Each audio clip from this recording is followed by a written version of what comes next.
तो जो आदमी अपना नाम नहीं लिख सकता पोस्टर के ऊपर, ऐसे कायरों को क्या जवाब दूं? उनके अंदर हिम्मत थी तो नाम लिखते।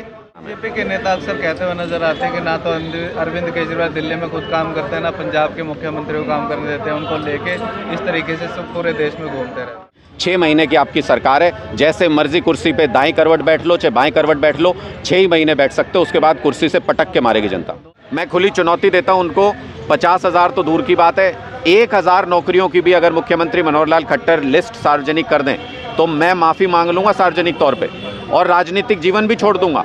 सर, आज आप हिसार पहुंचे, क्या विशेष कारण है? देखिए, मुझे लगता है कि हरियाणा के युवाओं के साथ जो अत्याचार हो रहा है और भाजपा और जजपा की सरकार हरियाणा के युवाओं की ज़िंदगी बर्बाद करने की जो साजिशें रच रही है, उसके खिलाफ अब युवा सड़क पे उतर रहा है। मुझे नहीं लगता कि इस सर्दी में इन युवाओं को यहाँ सड़क पे होना चाहिए था। इन युवाओं को तो सरकारी दफ्तरों में बैठ के कहीं नौकरी करनी चाहिए थी, सरकार को चलाने में मदद करनी चाहिए थी, लेकिन ये मजबूरी में यहाँ बैठे हैं। जब से ये CET का चोचला शुरू किया है सरकार ने, तब से एक भी भर्ती सही तरीके से नहीं कर पाए हैं। मुख्यमंत्री मनोहर लाल खट्टर जी ने 6 जनवरी 2023 को ये कहा था ऑन रिकॉर्ड, उन्होंने ट्वीट भी किया, बयान भी दिया कि 2023 के अंदर हम 50,000 ग्रुप C और D की भर्तियां करेंगे।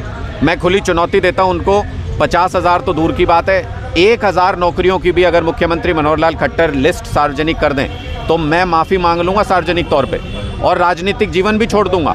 लेकिन अगर 1,000 नौकरी भी 1 साल के अंदर सरकारी नौकरी नहीं दे पाए खट्टर साहब, तो उनको नाक रगड़ के माफ़ी मांगनी चाहिए इन युवाओं से। इनकी ज़िंदगी बर्बाद कर रहे हैं, इनको सड़क पे लाके खड़ा कर दिया है, इनके साथ गद्दारी की है भारतीय जनता पार्टी और जजपा की सरकार ने। उसके खिलाफ आवाज़ बुलंद करने और अपना समर्थन देने के लिए इन छात्रों को आए थे। पिछले 10 साल से जो है हरियाणा में भारतीय जनता पार्टी की सरकार है। अब जो हर तबका कहीं ना कहीं से नाराज़ नज़र आ रहा है, विकल्प क्या है? मुझे लगता है कि भारतीय जनता पार्टी से लोग बहुत ज़्यादा नाराज़ हैं। इन्होंने लोगों की आवाज़ नहीं सुनी, हर वर्ग को इन्होंने प्रताड़ित किया, हर वर्ग पे लाठियाँ चलाई।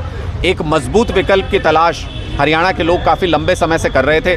ना हरियाणा के लोग पुरानी पार्टियों कांग्रेस, बीजेपी, इनेलो, जेजेपी इन सबसे तंग आ चुके हैं। एक मजबूत विकल्प की तलाश कर रहे थे। हम उस मजबूत विकल्प को लोगों के सामने रखने में लगे हुए हैं। मुझे लगता है जींद की रैली से लोगों के दिमाग में ये ज़रूर क्लियर हो गया कि आम आदमी पार्टी हरियाणा के अंदर तीसरा ऑल्टरनेटिव है, एक मजबूत विकल्प है। और इसलिए आने वाले समय में जो आम आदमी पार्टी युवाओं को नौकरी दे सकती है, जो बिजली पानी की व्यवस्था अच्छी कर सकती है, स्कूल अस्पताल की व्यवस्था अच्छी कर सकती है, उस तीसरे विकल्प की तरफ लोग खुली आंखों से खुली बाहों से देख रहे हैं। अभी आपने जींद की रैली का जिक्र किया। रैली से ठीक एक दिन पहले उसी अनाज मंडी की दीवार पर एक पोस्टर चस्पा दिया जाता है, SYL का गद्दार अरविंद केजरीवाल। आप कह रहे हैं विकल्प हरियाणा में आम आदमी किसने लगाया था वो पोस्टर? पोस्टर तो लगे हुए हैं, ये नहीं पता कि किसने लगाया था। तो जो आदमी अपना नाम नहीं लिख सकता पोस्टर के ऊपर, ऐसे कायरों को क्या जवाब दूं?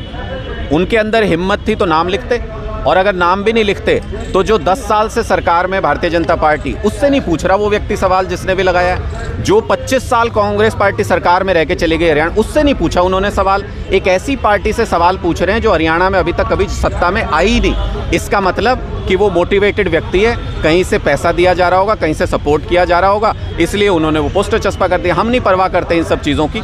लोगों की आवाज़ इस वक्त ये है कि अगर कोई हरियाणा के युवा को रोज़गार दे सकता है, तो जैसे पंजाब में 42,000 रोज़गार हमने अपनी सरकार आने के बाद से दिए हैं, अगर हरियाणा के युवा को भी ऐसे ही नौकरियां मिलती तो आज बेरोजगारी से दर दर भटक नहीं रहा होता युवा। लोगों की आवाज़ ये है कि जो हमारे लिए काम कर सकता है हम उसी को वोट देंगे, इसलिए आम आदमी पार्टी एक मजबूत विकल्प हरियाणा में। बीजेपी के नेता अक्सर कहते हुए नजर आते हैं कि ना तो अरविंद केजरीवाल दिल्ली में खुद काम करते हैं, ना पंजाब के मुख्यमंत्री को काम करने देते हैं। उनको लेके इस तरीके से सब पूरे देश में घूमते रहते। तो 42,000 नौकरी पंजाब के अंदर खट्टर साहब बांट के आए हैं क्या?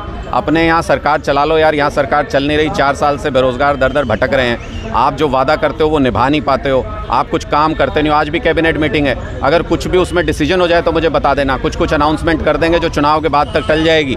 ऐसे सरकारें नहीं चलती खट्टर साहब।